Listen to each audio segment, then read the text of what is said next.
इंसान की कहानी हमेशा एक चौराहे से शुरू होती है। एक ऐसा मोड़ जहां से दो रास्ते निकलते हैं, एक ऊपर की ओर जाता है और दूसरा बस ले जाता है। कहानी है रोनिश की। 24 साल का एक नौजवान। आप उसे एक छोटे शहर का बड़ा सपना कह सकते हैं। मध्य प्रदेश के ग्वालियर शहर से आया था, जहां उनके पिता की एक छोटी सी रिटेल की दुकान थी। परिवार साधारण पर सपने असाधारण। मां गृहिणी, बहन की शादी हो चुकी थी और बड़ा भाई विनय था, जो खुद फाइनेंस की दुनिया में एक नौकरी करता था। रोनिश ने एमटेक की डिग्री ली और उसका पहला बड़ा ब्रेक लगा बैंगलोर में, एक multinational IT company Alphabet Tech Solutions. 6 महीने की इंटर्नशिप के बाद अब वो परमानेंट एम्प्लॉय बन चुका था। उस दिन को याद कीजिए जब आपको अपनी पहली बड़ी सैलरी मिली थी। रोनिश के फोन पर एक मैसेज आया जिसने उसकी दुनिया बदल दी। 55,000 रुपए। ये वो रकम थी जिसे पाकर ग्वालियर में बैठा उसका परिवार गर्व से फूला नहीं समा रहा था। रोनिश ने सबसे पहले मां को कॉल किया, फिर विनय को।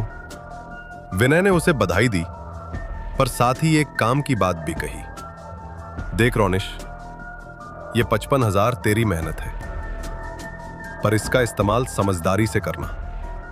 सबसे पहले सेविंग्स अलग निकाल लेना।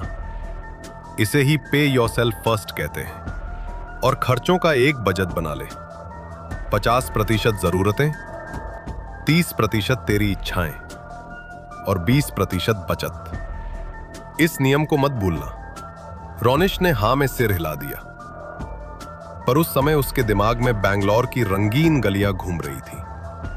उसने अपने बेस्ट फ्रेंड अनुराग के साथ रहने का फैसला किया। अनुराग दूसरी कंपनी में था। दोनों ने मिलकर एक शानदार अपार्टमेंट लिया।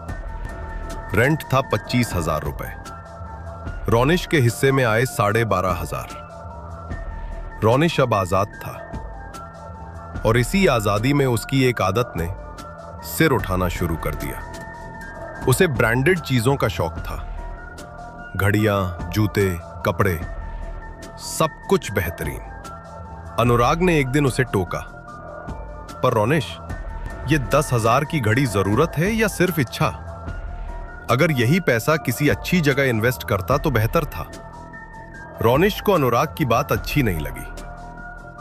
वो अपनी लाइफस्टाइल पर समझौता नहीं करना चाहता था। शुरुआत में वो 5,000 रुपए घर भेजता था और 5,000 रुपए बचाता भी था। पर फिर ब्रांडेड जीन्स, वीकेंड पार्टी, महंगे कैफे का बिल, रोनिश के खर्चे 45,000 रुपए के पार पहुंच गए। बचत की जगह अब उसका खाता हर महीने खाली रहने लगा था। उसे अपने भाई विनय की बात याद नहीं रही कि बचत वो नहीं है जो खर्च के बाद बचती है, बल्कि वो है जो खर्च से पहले अलग निकाल ली जाती है। रोनिश ने सोचा, कोई बात नहीं, अभी तो सैलरी आई है, अगले महीने पक्का सेविंग शुरू करूंगा। ये टाल मटोल एक मीठा जहर था। और फिर आया पहला बड़ा प्रलोभन। रोनिश को बैंक से एक प्री अप्रूव्ड क्रेडिट कार्ड का ऑफर मिला।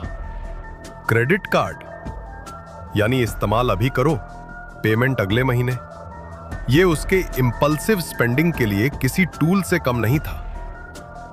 उसने बिना देर किए कार्ड ले लिया। उसे लगा अब उसकी लाइफस्टाइल इन्फ्लेशन को कोई नहीं रोक सकता। रोनिश को नहीं पता था कि उसने सिर्फ एक कार्ड नहीं लिया है, बल्कि अपने दिवालियेपन के सफर पर पहला कदम रख दिया है।